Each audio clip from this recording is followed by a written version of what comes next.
Odd jobs. Whenever I could, I worked odd jobs trying to make some extra money. That's the way we did it.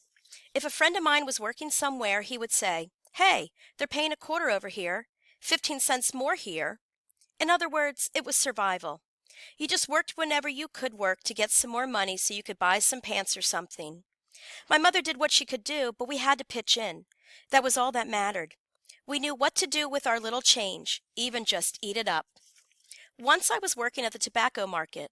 I worked there after school and at night, helping to unload the trucks and work around the warehouse in general. I was standing in the aisle and two guys and a little boy came up behind me. I didn't see them. The little boy touched me on my leg and said, "Pardon me, I want to get past." I stepped over to one side. The father stopped the little boy right there in his tracks and said, "What did you say to him?" And the little boy just looked at him. He didn't know what was going on, and the father said, "I said, what did you say to him?" And the little boy said, "I said, pardon me?" And his father slapped him in the face and told him, "You never do that. You never in your life tell a nigger pardon. You kick him if he is in your way." He told the little boy to kick me, and the little boy kicked me right on the shin bone. In fact, he kicked me twice. He started walking off and looked back at me with his blue eyes, and he had a sad look on his face as though he was sorry. I'll never forget the look on that kid's face as long as I live. They had two water fountains at the market. One had a sign on it for whites and one for coloreds. The same thing as the bathrooms. There was this older black man who couldn't read. He must have gotten the fountains mixed up. Anyway, he drank some water from the white fountain, and a white guy saw him. The white guy jumped off his truck with the tobacco stick. That was a wooden pole that was about 6 feet long and about 1 inch in diameter, and that's what we would hang our tobacco on. And he went over there and he hit that old man. And that old man was still drinking water. And he hit that old man across the head and he broke that tobacco stick over that man's head.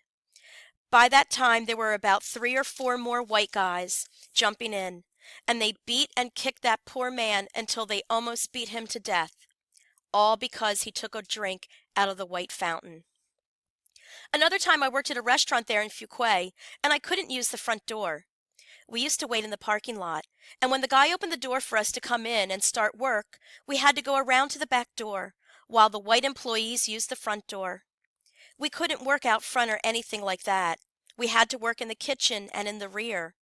And even though we cleaned the bathrooms before the customers came, we still better not get caught using one of those bathrooms or we were in trouble. If after they'd closed and everybody had left, you needed to take the trash out the front, you could run out the front door. But as far as coming to work, no, you couldn't do that. One job I had was on the outskirts of Raleigh, and I had to catch the bus to get there. In those days when you caught the bus, you had to get on twice. You would get on the bus and pay, but you could not walk through the white section. You had to get off the bus and come around and get on through the side door. Now, the bus had a white line in the center of it, and you could not cross that line. I don't care how many people was in the rear of the bus. If it wasn't but one white person sitting across that line, you still couldn't cross that line. When the white section filled up, the white people would get on the bus and come back across the line, and you could not sit down. Before they sat down, some of the white people would take out their handkerchiefs and spread them out on the seat and sit down on them. If a lot of white people kept getting on and they filled up the back of the bus, the driver would stop and put you off the bus. They wouldn't give your money back or nothing. They would just say, "Okay, off you go. You, and you get off." And you would have to get off the bus, and sometimes you'd have to start running because you didn't want to be late for work. I worked for a white man who drank a lot of beer.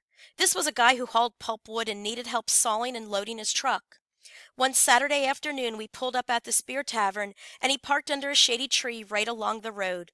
I couldn't go in with him, so I sat in the pickup truck waiting for him.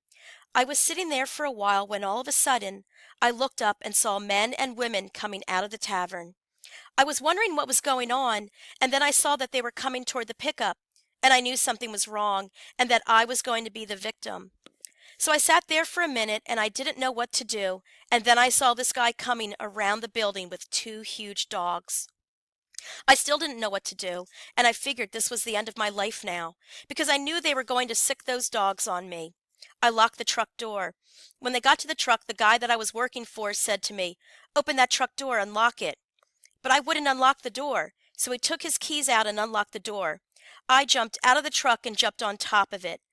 The man that had the dog said to me, "All right, boy, run for your life. If you make it to that tree and climb the tree, I'll call the dogs off of you." I could see people pulling their money out, making bets on whether I would make it or not. Well, I didn't know what to do. I figured this was the end of my life now. What a horrible way to go. And they kept saying, "Run, run." I said, "Run."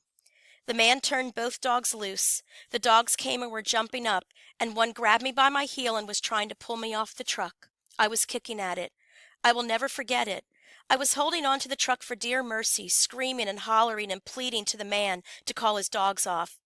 I was hollering and crying and pleading to the man that I worked for to help me. Help me, please. By that time, by the help of God, I have to believe it was a miracle that happened. Two white guys came along and they jammed on the brakes to their car. They jumped out, and one of them had a shotgun, and he said to the guy with the dogs, "If you don't call the dogs off, I'm going to kill them." And the man called the dogs off. In the meantime, he told me to run. He said, "Take off, run." I took off and started running with my leg bleeding and everything, and I ran down the road and I didn't know which way to go, and I kept looking back because I didn't know whether they were going to catch me or chase me or what. There was a big drain pipe that ran underneath the road. I ran up in that drain pipe and lay down frightened to death. I stayed in that pipe for the rest of the afternoon, and I waited until it got dark before I came out because I was afraid, and I didn't know if they were still looking for me.